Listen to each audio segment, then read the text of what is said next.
तेजस्वी यादव बिहार विधानसभा के नेता प्रतिपक्ष, जिनको उनके विरोधी अक्सर 9वीं फेल कहकर संबोधित करते हैं। हालांकि तेजस्वी का कहना है कि वो 9वीं पास है। भारत के संविधान में नेताओं को कितना पढ़ा लिखा होना चाहिए, इसके लिए कोई प्रावधान नहीं है और सच कहिए तो ये हमारे देश का दुर्भाग्य भी है। नमस्कार, आप देख रहे हैं कैपिटल टीवी बिहार और मैं हूं आपके साथ नवेंदु शेखर झा। वो नेता चाहे किसी भी पार्टी का हो, उसका पढ़ा लिखा होना और कई विषयों पर उसकी अच्छी पकड़ होना सियासत में जरूरी है। जरूरी नहीं कि आप 32 डिग्री इकट्ठी कर लें, लेकिन देश को कैसे विकसित करना है, समाज को कैसे आगे बढ़ाना है, लोगों के जीवन को कैसे बदलना है, इतना आपको जरूर मालूम होना चाहिए। लेकिन हमारे देश में एक बहुत ही गलत पैमाना शुरू से सेट हो गया है कि जो अच्छा बोलता है वो बहुत अच्छा नेता है, और शायद इसलिए ही हमारा देश आज उस मुकाम तक नहीं पहुंच पाया जहां दुनिया के दूसरे देश पहुंच गए हैं। लेकिन आज मैं बात केवल तेजस्वी यादव की करूंगा, जिन पर कई सवाल उठ रहे हैं, और उनमें से एक बड़ा सवाल है कि क्या तेजस्वी यादव के पास कोई पॉलिटिकल विजन है, और अगर है तो वो फिर 24 घंटे सिर्फ जाति जनगणना का गाना क्यों गा रहे हैं, विकास को लेकर बातें क्यों नहीं करते। आज देश में बिहार विकास के पैमाने पर निचले पायदान पर हर एक चीज में है, और दुर्भाग्य देखिए आज भी बिहारी जिनमें बिहार का बेहतर भविष्य देखते हैं, वो 2025 में भी जाति की बात करता है, और जाति में भी ऐसी बातें करता है जो ये दर्शाता है कि शायद इस नेता के पास वाकई में कोई विजन नहीं है। क्योंकि सामंतवाद का रट लगाने वाले तेजस्वी यादव के माता पिता ने लंबे समय तक बिहार की सत्ता पर राज किया, लेकिन आज भी लोग उस दौर को एक जाति के प्रभाव से जोड़कर ही देखते हैं, ना ही बहुत बड़े बदलाव से। नीतीश कुमार पर आप हजारों सवाल उठा सकते हैं, और यह हकीकत भी है कि नीतीश के शासनकाल में बिहार बहुत आगे जा सकता था, लेकिन वो नहीं हुआ। पटना शहर को देखिए, आप समझ जाएंगे कि मैं ऐसा क्यों कह रहा हूं। राजधानी की हालत ऐसी है जहां हवाई जहाज को लैंडिंग से पहले पायलट को यह डर लगता है कि कोई पक्षी न इसमें टकरा जाए। लेकिन नीतीश कुमार ने कुछ ऐसे भी बड़े काम किए हैं जिसकी कल्पना भी शायद किसी और नेता ने आज तक नहीं की थी। कुछ तो कारण होगा जो लोग आज नीतीश को कम से कम सुशासन बाबू बोलते हैं, और तेजस्वी को उनके माता पिता के शासन से यानी जंगल राज के दौर से जोड़ते हैं। नीतीश के बारे में लोग कहते हैं कि उनके पास विजन तो है, हालांकि वो बहुत बड़े स्तर पर इसका इस्तेमाल नहीं कर पाए। यह बताता है कि नीतीश कुमार के पास पॉलिटिकल विजन भी है और नेतृत्व की क्षमता भी, लेकिन उसका बड़े पैमाने पर असर देखने को अब तक नहीं मिला। हालांकि उसका इस्तेमाल वो उस तरह से नहीं कर पाए जिसकी उम्मीद हर एक बिहारी ने उनसे की थी।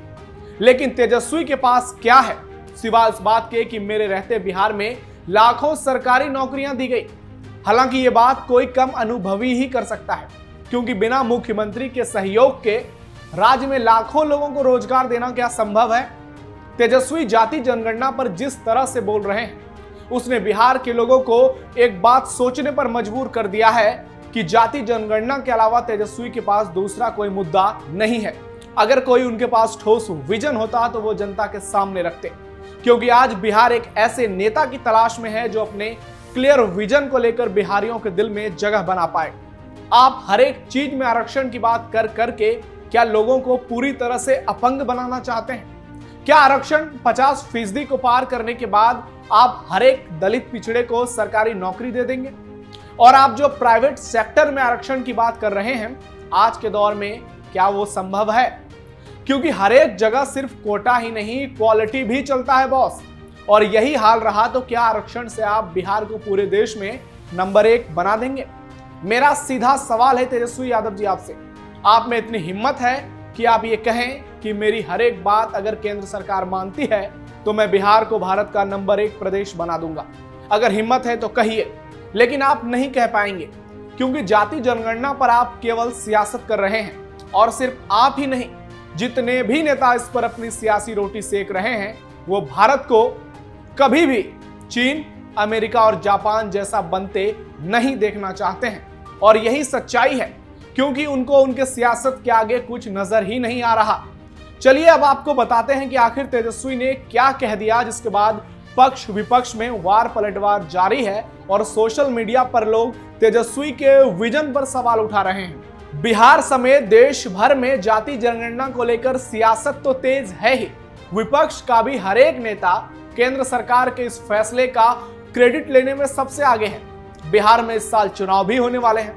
ऐसे में कभी पोस्टर वार तो कभी राजनेताओं का एक दूसरे को नीचे दिखाने का सिलसिला जारी है।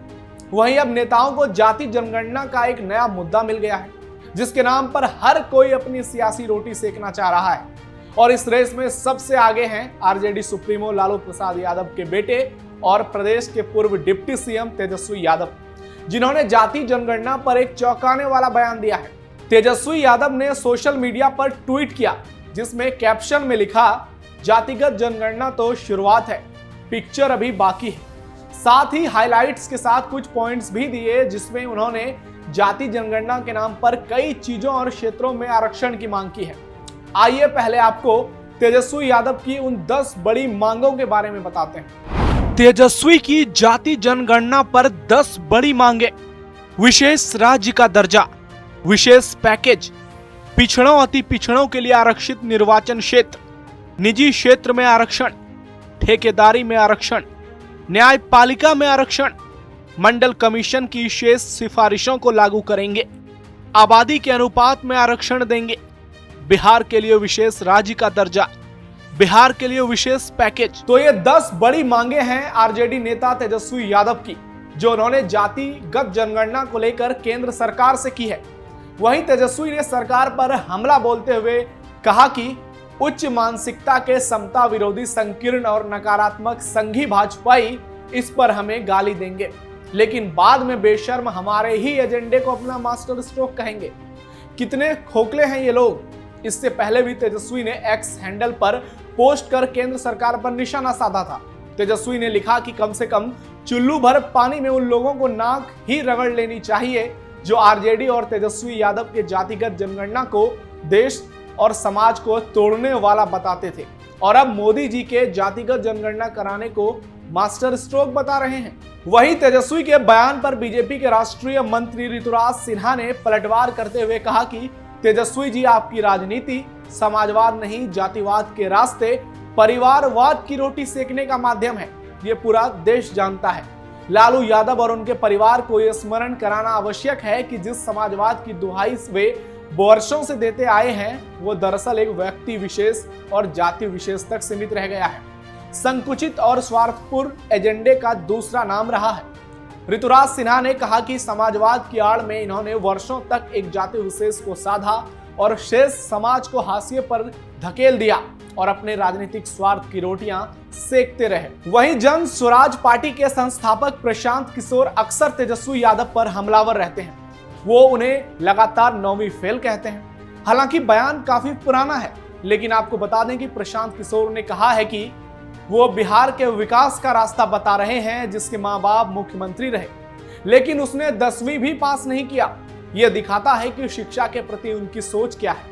जो व्यक्ति 9वीं फेल है, वो बिहार के विकास का रास्ता बताने का दावा कर रहा है, जिसको ये मालूम नहीं कि जीडीपी और जीडीपी ग्रोथ क्या है। वो आदमी बता रहा है कि बिहार का विकास कैसे होगा। प्रशांत किशोर ने आगे कहा कि तेजस्वी यादव समाजवाद की परिभाषा तक नहीं बता सकते। मैं खुली चुनौती दे रहा हूं कि वो समाजवाद पर बिना कागज देखे 5 मिनट तक बोलकर दिखाएं।